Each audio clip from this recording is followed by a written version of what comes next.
وزير يعني جهازين تركيا حجدا ولاتين سوريا لعفريني للسر سينور قرتن وروانقاها سوريا ما فين مروفانجي دبيجا حطانها تشرنفيسا ونديورا لغوري روانقاها او حجدا كس راستي اشكنجايا هاتنا اشكنجا كرن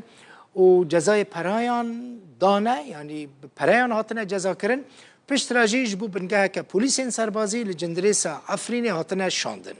حطانا هات زانیاری لسر روشوان تنایا وان حجده کسان خواستبون سینور درباس بکن و دسر ترکیه را بچن اوروبا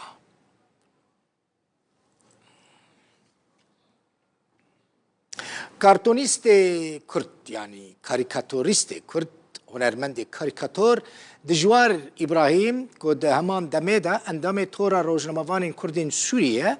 جناوا بينجي هنرمندان للسرانسر عراق يكم دركت وهاتا خلات كرن هنرمندين كو بشتار ببون همجا عراقي همجيش قالك ولاتين عربي بون دجوار إبراهيم جروج أواي كردستانيش باجار عمودية لفيداري الهوليري دمينة للشامي هنرين جوان خوندية دو هنر خدا جي هنر کاریکاتوران دا گلکی زیره که تابلوین پر جوان چید که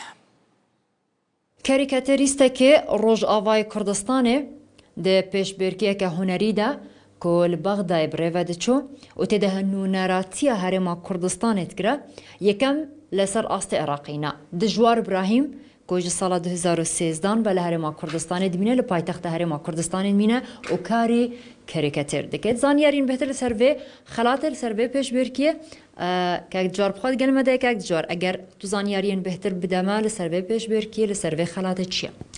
زور سپاس بو کنالی رودا شبو واجی براستی او هر سال تکارن لبغداد اف چالاکیا هان به بسرپرشتیا مالا کاریکاتوری عراقی و دزگاه النهرين آروشميري لبغداد أوجي لسر آستي عراقي وهناك حتى يعني في جارهانجي تقريبا زيدي بينجي رسامي تقريبا بجدار ببون لفي جالاكي مجارة كاريكاتيرا من لسر مثلا روجيه بو لسر مثلا أجواء أو طقوس روجيه تشي دبي تشي نابه ام جيوك رسامك كاريكاتيري كرد ام بجداري ويبون بتني طبعا لسراستي هريما كردستاني از بتني الويدك حاضر بوم لهريما كردستاني انها تقريبا كيم ايك في كاري دكن واغلبيه وانجي ايك هنجي دركتن جدر ونشاطاتي وان يعني صار المستوى الشخصي هني يعني نكتنن اللي بس نوك ايك الفيدك الهريما كردستاني وتشالاك يعني تقريبا انا كاز ناف دزكي هيرا عندني تقريبا هاجر نجوان تنيبم اكستنيبم اللي مثلا مجارة كاريكاتير اذكار دكم امجي مجدار بونو وبيجن الحمد لله ما بلايك يعني سر خربت كاك جارجت شمارة بحسابي كان چند وكار الويدك آماده بين بجدار بين درست نظانم بس أظانم زيدي بينجيبون حمي عراقي وج هناك ولاتي عربي ديجي مجار همينا كاريكاتير مجارنا كاريكاتير برجع رسمي تشكيلي هبو كوميكس هبون قالك تشت هبون لسر يعني وك اختصاصي ما وك كاريكاتير از يكم باشا كاك جوار تنها بحسجي كرتاجو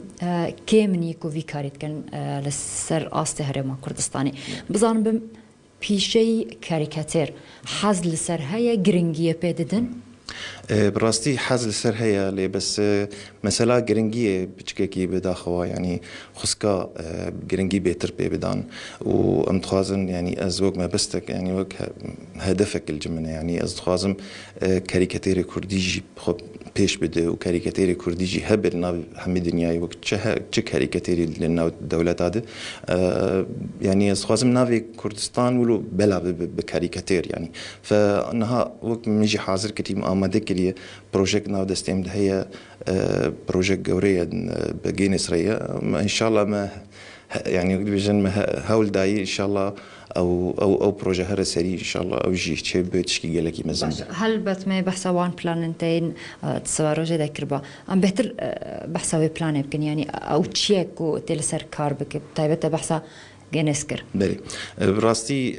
از نابجم تشيج بو بيجن فكريه يعني او بخا تشتك لقال جنسه كتابة جنس ريكوردا جنس يعني كردستاني بيف متعلقة وتشتكي تايبته يعني قالك تايبته وريزا أمريكا وأوروبا وأنا قالك لويتشتي هي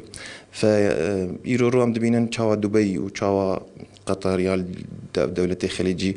شاوا دخوازن ريكورد جينيس بشكينن جيبو بس نافي وان حاضر بو آمده بو بلا بالدنيا ام جيوك كردستان ام بيويستا قالك يا ام حاضر بن وك هريمك وك حكومتك وك نافي كردستان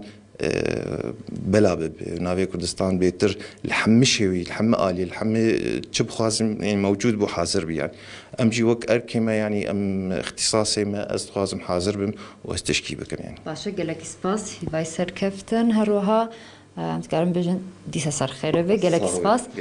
كواتا اف بين زانيارين بهتر لسر في خلاته